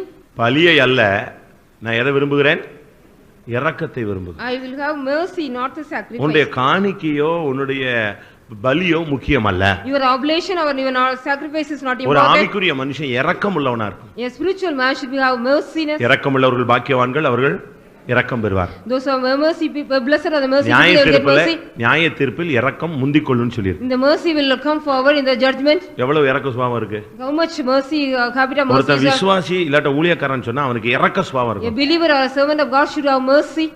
ரொம்ப இரக்கமா மற்றவங்க மேல ரொம்ப கரிசனை உள்ளவங்களா இருக்கும். we should need more consideration about others. தெரசாலாம் மதர் தெரசால நீங்க படிச்சு பாத்தீங்கன்னா if you study about Mother Teresa ரோட்ல போகும்போது ஒருத்தர் ரொம்ப கஷ்டப்படுறானா உடனே வண்டி விட்டு நின்னுறது, இறங்கிடுறது. if a man suffer on the road means she will come immediately come out of the car. இங்க நம்ம வீட்லயே எத்தனை பேர் கஷ்டப்பட்டுட்டு இருக்கான், அவனே கண்டுக்கிறதே இல்லாம போயிட்டு இருக்கோம். we never mind those who are suffering even at home. எத்தனையோ விசுவாசி கஷ்டப்பட்டுட்டு இருக்கான், நம்ம கண்டுக்காம போறோம். நம்ம விசுவாசியா மாறவன தெரசாவா கூட இன்னும் மாறல. இனிமே எங்க விசுவாசியா மாறுறது, எங்க ஊழியக்காரனா மாறுறது. how we can become a believer or a servant of God, we did not even change into Mother Teresa. இரக்கம், we mercy. எத்தனை பேருக்கு இரக்க சுபாவம் இருக்கு. how many of having this character? ஏழைகளை பார்த்து இறங்குறீங்களா? have you shown mercy? யாரி உள்ளவர்களை பார்த்து இரக்கம் உள்ளவர்களா இருக்கீங்களா? do you have mercy regarding the disease? பணக்காரனை பார்த்துட்டா அவன் சுத்து பாத்தீங்கன்னா ஐயோ ஆச்சரியமா இருக்கு. it's very wonder if they are the rich people. மினுக்கான வஸ்திரமும் பொன்மோதிரமும் போட்டு ஒருவன் உன்னுடைய தேவாலயத்துக்கு வந்தால் அவனை இங்கே உட்காருங்கன்னு சேர் கொடுக்குற ஒரு ஏழை விசுவாசி வந்தா கொஞ்சம் இரு அங்க நில்லு அப்படின்னு சொல்றேன்ல, யாக்கோபுல வாசிக்கிறோம். we can read in James, if a man with gorgeous dress and the ring means you are making him to sit here, if a poor man comes to you sit here. நமக்கு எத்தனை பேருக்கு இரக்க சுபாவம் இருக்கு? how many of having this mercy? எத்தனை ஏழைகளுக்கு இறங்கி இருக்கீங்க? to how many poor people? ஏழைக்கு இறங்குகிறவன் கர்த்தருக்கு கடன் கொடுக்கிறான், கர்த்தர் அதை திரும்ப அவனுக்கு கொடுப்பார். one who goes show mercy to the poor, God gives them. கிறிஸ்தவன் சொன்னா அவனுக்கு இரக்க சுபாவம் இருக்கும். a Christian means he need mercy. பரிதாபப்படக்கூடிய ஒரு சிந்தை இருக்கணும். we need a mind of compassion. ஒரு இரக்கம் மனதுருக்கம் அவனுக்கு இருக்கணும். he need a compassion. இன்னைக்கு எத்தனை பேருக்கு இந்த இரக்க சுபாவம் இருக்கு? how many of having the compassion? பலியை அல்ல இரக்கத்தை போய் என்ன செய்துகள் கற்றுக்கொள். You have to go and learn mercy, not the sacrifice. ஒரு கஷ்டப்படுறவனை பார்த்தா அவனுக்கு இரக்க சுபாவம் வரணும். If a man is suffering means you need compassion on ஒரு him. சாதாரண ஒரு தன்மை நமக்கு இல்லாம இருந்து நம்ம எப்படி பரலோகத்துக்கு போக முடியும்? How can we go to the heaven if we don't have the normal character? ஒரு இடத்துல ஒரு நாடகம் போட்டாங்க, உங்களுக்கு கேள்விப்பட்டிருக்கலாம். There was a play in a place. ஆண்டவர் வர்றேன்னு சொல்லி இருப்பாரு. Jesus will come, he said. ஆண்டவருக்காக Dress எல்லாம் ரெடி பண்ணி வச்சிருப்பான். They made the dress for சாப்பாடு ரெடி பண்ணி வச்சிருப்பான். They made பெட்ஷீட் ரெடி பண்ணி வச்சிருப்பான். Bedsheet everything was ready. இப்படி பல பொருட்களை அவருக்காக ஆயத்தப்படுத்தி கேள்விப்பட்டிருப்பீங்க. Various things were get ready for him. எல்லாம் ரெடி பண்ணி வெயிட்டிங்ல உட்கார்ந்திருப்பாங்க. They were all waiting, making everything ready. திடீர்னு ஒருத்தன் வருவான். Suddenly one will come. ஐயா நான் 3 நாள் சாப்பிடலாமா? I did not eat for 3 days. ஆண்டவருக்கு வச்சிருக்கமே இது ஒரு பெரிய போராட்டம் மாதிரி வந்து கேட்டுட்டானேன்னு சொல்லிட்டு கடைசில வேற வழி இல்லாம ஆகாரத்தை அவனுக்கு கொடுத்துருவான். Without any way, because he were kept for the Lord, they without any way they gave. கொஞ்சம் பொறுத்து இன்னொருத்தர் வருவான், எனக்கு போறதுக்கு Dress-ஏ இல்லம்மா. Another man will come, I did not have any garment to put on. சரி வேற வழி இல்லாம ஆண்டவர் தான் வரதுக்கு லேட் ஆகுது, இத கொடுத்துறலாம்னு சொல்லி கொடுத்துருவான். Without no other way they will give to him. கொஞ்சம் பொறுத்து ஒருத்தர் வருவான், ரொம்ப குளிர் அடிக்குது, எனக்கு ஏதாவது சீட் வேணுமா, கொடுத்துருவான். After some time one man will come, I am very சரி இனிமே ஆண்டவர் எங்க வர போறாருன்னு சொல்லும்போது யார் வந்து நிப்பா? ஆண்டவர் வந்து நிப்பாரு. Lord will come at last. ஐயோ சாப்பாடு போயிடுச்சு, Dress போயிடுச்சு, அது போயிடுச்சு, எல்லாம் கொடுத்துட்டேனே. I have given everything, I will say. இல்ல எல்லாமே நான் செஞ்சிட்டேன், வாங்கிக்கொண்டேன். Everything I have received. அவனுக்கு எதை செய்தே அது யாருக்கு செஞ்ச? எனக்கு செஞ்ச. What you have done to them, you have done for me. இப்போ யோசிச்சு பாருங்க. Now you think? யோசிச்சு பாருங்க. You think about it. நமக்கு எவ்வளவு சுபாவம், இறக்க சுபாவம் இருக்கு, எத்தனை பேருக்கு செய்றோம்? How much compassion we are having to who? How many people we are helping? பெண்டிகாஸ்ட்ல உள்ள பெரிய கேடு என்னன்னா தசமபாவம் கொடுத்தாச்சு, அதுக்கு பிறகு ஒரு ஆளுக்கு 5 ரூபாய் கொடுக்க மாட்டான். After giving the tithe in Pentecost, they won't give any money to anybody. ஏன்னா சர்ச்சுக்கு கொடுக்க வேண்டியது கொடுத்தாச்சு, டாக்ஸ் கட்டியாச்சு. இனிமே ஒரு ஏழை மனுஷன் எவனாவது வீட்டுக்கு வந்துட்டானா 10 பைசா கொடுக்க மாட்டான். Whatever tax we have to give to the church, everything given. If any poor people come to the house, they will not give even a 10 paisa. பலியை அல்ல, எதைத்தான் ஆண்டவர் விரும்புறாரு? இரக்கத்தை. Not the sacrifice but mercy God expects. அதனால ஒரு ஆவிக்குரிய மனுஷன் கற்றுக்கொள்ள வேண்டியது கீழ்ப்படிதல். A spiritual man also should learn the mercy, சாந்தம், the meekness, மனத்தாழ்மை, the lowliness in heart, அடுத்து இரக்கம், the mercy. அடுத்து இந்த கற்றுக்கொண்டதுல நிலைச்சிருக்கணும். We have to be stand fast in what we have learned. இன்னைக்கு நீங்க ஏன்ட்ட கத்துக்கிட்டீங்க இந்த பாடத்தை. Today you are learning all things from me. இதுல நீங்க என்ன செஞ்சிருக்கணும்? இன்னைக்கு பிரசங்கத்தோட முடிச்சிர கூடாது. You shouldn't finish it with this message. 2 தீமோத்தேயு 3ஆம் அதிகாரம் 14ஆம் வசனம். 2 Timothy 3:14. நீ கற்றுக்கொண்டதுல நிச்சயத்துவைகள்ல நீ என்ன செய்யற? நிலைத்திரு. You have to stand fast what you have learned. இன்னிலிருந்து இரக்கம், சாந்தம், மனத்தாழ்மை, கீழ்ப்படிதலை நீ செயல்படுத்தணும். You have to activate what is meekness, mercy, lowliness, got everything. ஒரு சிலர் எவ்வளவு கற்றாலும் ஒண்ணும் உணர்வே இல்லன்னு தீமோத்தேயுல வாசிக்கிறோம். When Timothy we read whatever they learned they did not. 2 தீமோத்தேயு 3:7 என்ன சொல்லுகிறது? What 2 Timothy 3:7 says? எப்போது கற்றாலும் ஒருபோதும் உணர்வில்லாத பெண் பிள்ளைகள். Ever learning that never come able to come to the knowledge of the truth. அது ரொம்ப கஷ்டமான வார்த்தை தான். It's a difficult word. எப்போது கற்றாலும் ஒருபோதும் உணர்வில்லாத. Ever learning and never able to come to the knowledge of the truth. எப்போது கற்றாலும் நமக்குள்ள ஒரு உணர்வு இருந்துட்டே இருக்கும். Whenever we learn we need a real knowledge. நமக்கு உலகத்துல எல்லா சாஸ்திரமும் கற்று வச்சிருக்கிறோம். We have learned all the history in the world. மோசே சகல சாஸ்திரத்தையும் அப்போஸ்தலர் 7 Acts of Apostles 7 7:22ல பாருங்க, மோசே சகல சாஸ்திரங்களிலும் கற்று. இப்ப நம்ம விசுவாசியா மாறின பிறகு கூட நம்ம ஆளுங்க உலக சாஸ்திரத்தெல்லாம் ரொம்ப தெளிவா கற்று வச்சிருக்காங்க. After being the believer, our people are learning all the wisdom of the world. கரெக்ட்டா அந்த முகூர்த்த டயத்துல தான் நம்மள ஜெபிக்க கூப்பிடுறான். Only during the marriage time they are calling us to pray. பாத்திருக்கீங்களா? Have you seen? என்னடா இவன் திடீர்னு இந்த டேட்ல கூப்பிடுறான்னு பார்த்தா அவன் எதை போய் பார்த்துட்டு வந்திருக்கான்? டைம் பார்த்துட்டு வந்திருக்கான். He has seen the time and he has come and call me. உலக சாஸ்திரத்தை எகிப்தின் சகல சாஸ்திரங்களையும் தான் நீ கற்றிருக்கிறே தவிர நீ சாந்தத்தையோ மனத்தாழ்மையோ கீழ்ப்படுதலையோ இரக்கத்தையும் என்ன செய்யல? கத்துக்கல. You have learned only the wisdom of the Egyptian but not the mercy of நீ விசுவாசியா மாறின பிறகு சகல சாஸ்திரங்களையும் விட்டுறணும். You have to leave every wisdom of the world after you be a believer. நீ எல்லா எகிப்தின் சகல சாஸ்திரங்களையும் உனக்குள்ள வேலை செய்ய கூடாது. All the wisdom of the Egypt should not work in you. சம்பிரதாயம், all the tradition, கலாச்சாரம், the superstition, சடங்குகள், all the tradition, நேரம் பார்க்கிறது, you seeing the time, சகுனம் பார்க்கிறது, you seeing கல்லுல 7 கல் வைக்கிறது 9 கல் வைக்கிறது, keeping the 7 or 9 stone, இப்படி என்ன சனி மூலை ஈசான மூலைன்னு பார்க்கிறது, எல்லாம் இருக்கு. நாங்க போகும்போது தானே எங்களுக்கு தெரியுது அங்கெல்லாம். When we go there only we all know this. அங்க போன பிறகு அவன் சொல்லுவான், ஒரு இடத்துல போனா 9 கல் வைனா எதுக்குன்னு. One place I went 9 stones. 3 கல் வச்சா போதும், பிதா குமாரன் பரிசுத்த ஆவி. Only 3 stones we have to go the Father Son. அவன் என்ன பண்ணனு தெரியல, அப்படியே முழிச்சு பார்க்கறான், 9 கல் வைக்கலையே. He couldn't do anything because he was blinking because ஏன்னா அவன் சொல்லி கொடுத்திருக்கான். Because they taught. நான் சொல்றேன் இந்த சைடுல ஸ்டார்ட் பண்ணு. இல்ல அது சனி மூலை அந்த ஈசா அந்த சைடுல ஸ்டார்ட் பண்ணு. I says you have to start in this corner, but he says அதுக்கு நான் வர வேண்டிய அவசியமே கிடையாது. அவன் சொன்னவனே வச்சு நீ நெஞ்சிரலாம், பிரதிஷ்டை பண்ணி தொடங்கிரலாம். You can also start with a dedication what to go. இதுல வந்த பிறகு இவ்வுலக வழிபாடுகளுக்கு நீ நெஞ்சிரணும், மரிச்சிரணும். You have to die for the rudiments of the world after you come here. நல்ல நேரம் பார்க்கிறது, seeing the good time, கெட்ட நேரம் பார்க்கிறது, seeing the bad time, இதெல்லாம் நீ விசுவாசியான பிறகு விட்டுறணும். After being a believer you have to leave away everything. நல்ல நேரம் பார்த்துட்டு போறான், ஃளைட் வெடிச்சு நொறுங்கி போயிடுது. We go with a good time when the flight is bursting. அப்படி செத்தவங்க இல்லையா? Is there no people like this? அதெல்லாம் கோடிக்கணக்குல இருக்கா. Many crores of people are there. அவன் அந்த நல்ல இடத்துல தான் சாகணும்னு வச்சிருக்காரு. அந்த நல்ல இடத்துல முடிவு இருக்கு. In that state only they have to die.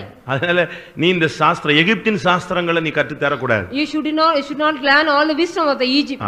நீ கற்றுக்கொள்ள வேண்டியது 4 காரியம் தான். You have to learn only 4 things. கீழ்ப்படிதல், இரக்கம், சாந்தம், மனத்தாழ்மை. Obedience, meekness and mercy and lowliness. இந்த 4ஐயும் நீ கத்துக்க, அதுல நிலைத்திரு, நீ தேவனுக்கு பிரியமானவனாய் மாறலாம். You learn these 4 things and be in that you can be ஆவிக்குரிய வாழ்க்கையில மரணம் இல்லாத ஒரு வாழ்க்கை வாழலாம். You can live a life without death in your spiritual life. விசுவாசத்துல நீ தேர்னவனாய் வாழலாம். You can come in the faith also. என்ன பிரச்சனை வந்தாலும் கர்த்தரோடு நீ நடந்து கொண்டே இருக்கலாம். You can go on walk with God whatever problem you get. எல்லாரும் கண்களை மூடுவோம். Let us close our eyes. ஆண்டவருடைய பிரசன்னம் நம்முடைய மத்தியில காணப்படுகிறது. The presence of God is in our midst. ஆண்டவர் இந்த மாலை வேளையில ஏனோக்கை நோக்கி பார்க்க சொல்லுகிறார். God asks us to look unto Enoch this evening. எல்லாரும் ஆண்டவருடைய வார்த்தைகளை நாம் சிந்தையில கொண்டு வருவோம். Let us all bring the word of God in our mind. அவன் ஏனோக்குனா பிரதிஷ்டை. Enoch means consecration. உன்னுடைய பிரதிஷ்டையில தான் கர்த்தர் பிரியமுள்ளவராய் இருக்கிறார். God is pleasing in your consecration. அத தான் அவர் நோக்கி பார்க்கிறார். He is looking unto that. நீ ஆண்டவர்ட்ட என்னென்ன சொன்னேன்னு ஆண்டவருக்கும் தெரியும், உனக்கும் தெரியும். What all you said unto God, God also knows, you also knows it. ஆண்டவர்ட்ட கற்றுக்கொள். You learn from God. கீழ்ப்படிதலை கற்றுக்கொள். You learn obedience from Him. சாந்த மனத்தாழ்மையை கற்றுக்கொள். You learn meekness and the lowliness in God. இரக்கத்தை கற்றுக்கொள். You learn mercy. எல்லாரும் கண்களை மூடுவோமாக. Let us all close our eyes. ஆமென். நமக்கு இந்த உலக வாழ்க்கையில ஆவிக்குரிய ஜீவிதத்துல மரணமே வரக்கூடாது. We should not get any death in our spiritual life in this world. மரணமில்லா ஒரு பெருவாழ்வுக்காக கர்த்தர் நம்மை அழைத்திருக்கிறார். God has called us a life without any death. ஆண்டவருக்கு பிரியமாய் வாழ கற்றுக்கொள்ளுங்க. We learn to be pleased with God. மனுஷன் உங்களை பிரியப்படுத்தணும், மனுஷன் மேல பிரியமா இருக்கணும்னு ஆசைப்படாதீங்க. You don't think a man should please you or you should please man. உலகம் உங்களை பகைத்தால் தேவன் உங்களை நேசிக்கிறார்னு அர்த்தம். It is the meaning if the world hate you, God loves you. உலகம் உங்களை நேசிக்குதுன்னு சொன்னா தேவனுக்கு நீ பகைங்கரா மாறுகிறாய்ன்னு அர்த்தம். God loves me, you are an enemy to God is the meaning. உலகம் வெறுக்குதுன்னா பயப்படாத, கர்த்தர் உன்னை நேசிக்கிறார்னு அர்த்தம். The world hate you, don't worry. எல்லாரும் ஒரு 2 நிமிஷம் கண்களை மூடி முழங்கால் படிடுவோம். Let us 1 minute kneel down and close our eyes. ஆண்டவரே எல்லாரும் கற்றுக்கொள்ளும்படியாய் ஒப்பு கொடுப்போம். Let us all give ourselves to learn something from God. இரக்கத்துக்குரிய ஒரு அபிஷேகம் நம்ம மேல வந்து இறங்கட்டும். Let the anointing for the mercy come. சாந்தத்துக்குரிய ஒரு வல்லமை நம்ம மேல வந்து இறங்கட்டும். Let the power of the meekness come upon us. மனத்தாழ்மையின் ஆவி நம்ம மேல வந்து இறங்கட்டும். Let the spirit of the meekness also come upon us. கீழ்ப்படிதலின் ஆவி நமக்குள்ள இறங்கட்டும். Let the கீழ்ப்படிதல். Let the spirit of obedience come in us. நல்ல ஒரு பிரதிஷ்டை பண்ணக்கூடிய ஒரு வாழ்க்கை நமக்குள்ள வரட்டும். Let the life we make a good consecration also come in us. நாம் எடுத்துக்கொள்ளப்பட வேண்டியவர்கள். We are the people going to be translated. எடுத்துக்கொள்ளும்படியாக கர்த்தர் நம்மை சபையில கொண்டு வந்து வைத்திருக்கிறார். Suddenly God has brought us to be taken up. நாம் தேவனோடு சஞ்சரிக்க வேண்டும். We have to go on walk with God. ஒரு வருஷம் அல்ல. Not only 1 year. எடுத்துக்கொள்ளப்படுகிற வரைக்கும் நீ தேவனோடு நடக்க வேண்டும். Till we are going to be taken up, we have to walk with God. கர்த்தர் நம்முடைய வல்லமையால் நிறைக்கும்படியாய் ஒப்பு கொடுப்போம். Let us surrender ourselves. God has to fill us with His power. Hallelujah. Praise the Lord. Praise the Lord. Praise the Lord. Praise the Lord. Praise the Lord. Hallelujah. Tudabalakatidikadabalam tudabania. Praise you God. Abankatidikatudabakadabakatudabakatudabania. Hallelujah. Hallelujah. ஒரு நிமிஷம் எல்லாரும் ஒரே காரியத்துக்காக ஜெபம் பண்ணலாம். ஆண்டவரே, ஏனோக்கு 300 வருடம் உம்மோடு நடந்தது போல நான் என்னுடைய வாழ்க்கையில கடைசி நொடி வரை நான் உம்மோடு நடக்க வேண்டும். அதுக்கு எனக்கு அருள் செய்யும் என்று எல்லாரும் கேட்போமாக. ஹல்லேலூயா, ஹல்லேலூயா, ஹல்லேலூயா. வாயை திறந்து கேளுங்க. ஆமென். கர்த்தர் நம்ம ஒவ்வொருவருக்கும் அந்த கிருபையை அருளட்டும்.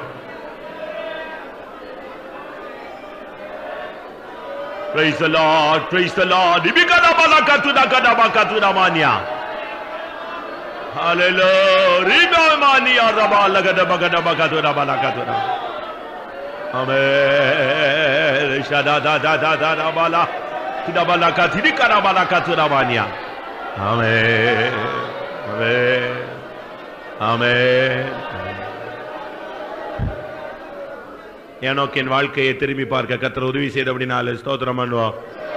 சோதரா சோதரா சோதரா சோதரா சோதரா சோதரா. ஒரு பிரதிஷ்டையின் வாழ்வு மரணமில்லாத ஒரு தன்மைக்கு நம்மை கொண்டு போகும் என்று தேவன் நமக்கு சொல்லிக் கொடுத்தபடினால ஸ்தோத்திரம் பண்ணுவோம்.